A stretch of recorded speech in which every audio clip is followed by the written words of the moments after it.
સનાતન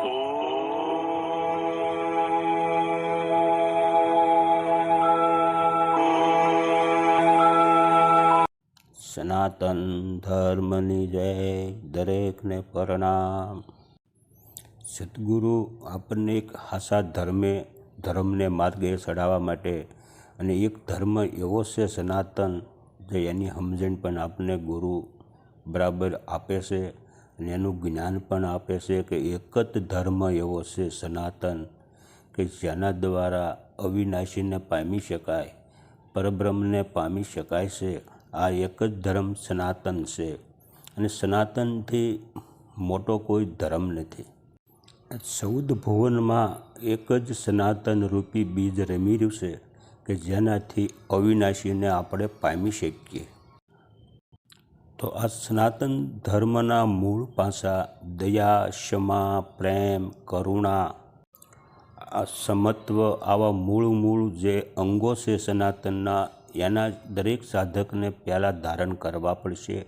કારણ કે આ જે અંગો છે આ એની સનાતનની સાધના છે, જેનાથી આપણું મનને એ બાંધી શકે છે।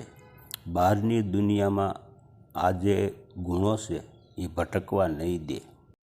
અને સનાતન ધર્મની મૂળ દ્રષ્ટિ એક સમત્વ છે અને નિરસ છે। તો ધર્મ તો ઘણા છે, સાંપ્રદાયિક ધર્મો પણ ઘણા છે, એ ધર્મની અંદર સમત્વ નથી જોવા મળતું, એમાં મમત્વ જોવા મળે છે। જ્યાં સુધી મમત્વ છે ત્યાં સુધી સનાતનની અંદર જઈ ન શકે, સનાતની સૌ એમ પણ ન કહી શકાય।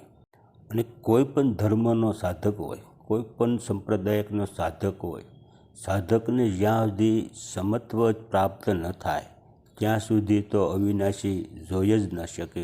ગમે એવી સાધના કરે, ગમે એવું ભજન કરે, પણ સમત્વ ન પ્રાપ્ત થાય, સમદ્રષ્ટિ જ્યાં સુધી ન પ્રાપ્ત થાય ત્યાં સુધી અવિનાશી દેખાય એવો નથી, જણાય એવો પણ નથી।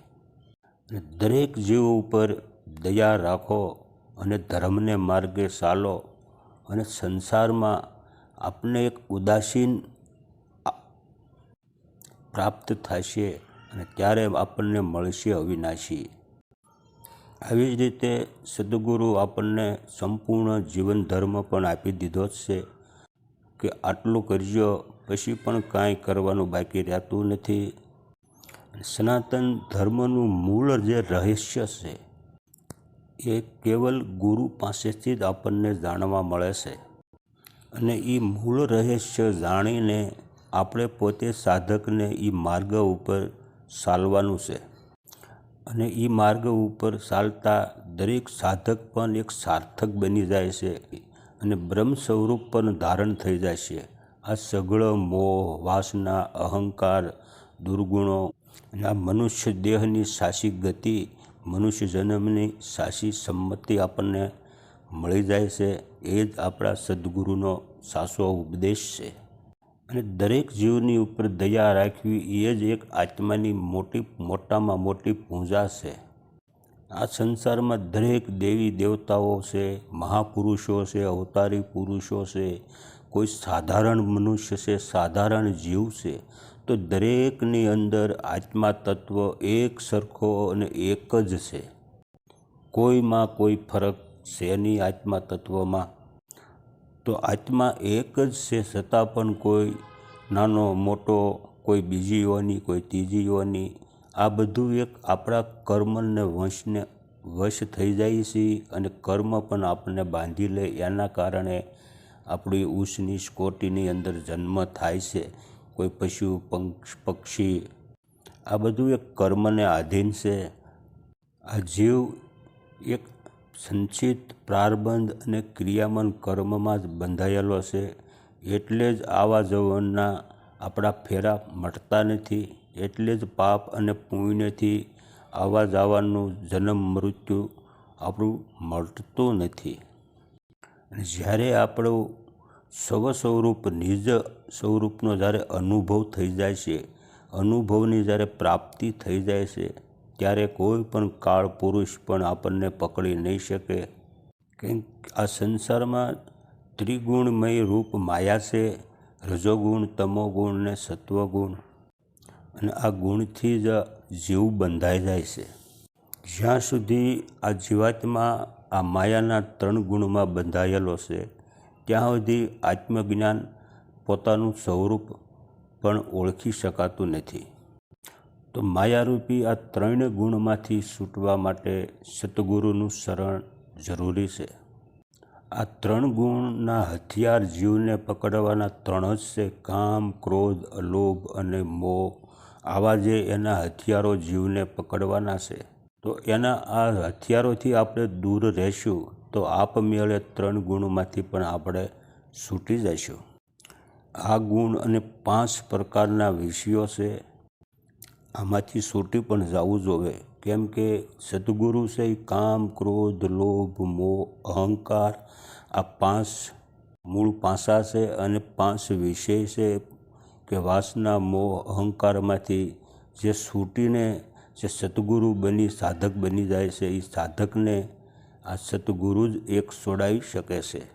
અને સતગુરુ આવા ગુણોથી પર હોય છે અને આવા વિષય વાસનાઓથી જે મુક્ત છે, જે સમત્વ જેને પ્રાપ્ત થઈ ગયું છે એ જ સાચા સદગુરુ છે અને એ જ આપણને સાચા માર્ગે, અવિનાશીના માર્ગ ઉપર ચડાવી શકે છે. અને આ સનાતનના માર્ગ ઉપર ચાલવા માટે અભ્યાસ, આચરણ, ત્યાગ, વૈરાગ પણ ધારણ કરવા પડશે. સ્વસ્વરૂપ પણ ધારણ કરવું પડશે. એટલે જ સતગુરુ પણ આપણને આત્માને ઓળખ્યા વિના લક્ષ 84 નહીં મટે આનું પણ આપણને સાચું રહસ્ય સમજાવે છે. અને આપણો આ મનુષ્ય જન્મ એક આત્મકલ્યાણ માટે, આત્મામાં પરોવવા માટે જ, આપણું મુક્ત થવા માટે, ભવ 84માંથી મુક્ત થવા માટે જ આપણને મનુષ્ય જન્મ મળ્યો છે. તો દરેક સાચા સંતોનો મત એક જ હોય છે: આત્મા સ્વરૂપને પામો. દરેક વ્યક્તિ, દરેક જીવ એક ભગ અને લિંગથી જ જન્મ ધારણ થાય છે અને માતા વિના પણ કોઈની ઉત્પત્તિ થતી નથી. અને જે જીવ આ માતાના ઉદરથી જે મુક્ત પામે છે એ જ મોક્ષ પામી શકાય છે. એટલે જ કહેવાય જરા અને મરણ. અને આ જરા અને મરણથી મુક્ત થયા પછી ક્યારેય પણ એને જન્મ મરણ મળતો નથી. સતગુરુ ભગવાન કી જય. દરેકને પ્રણામ.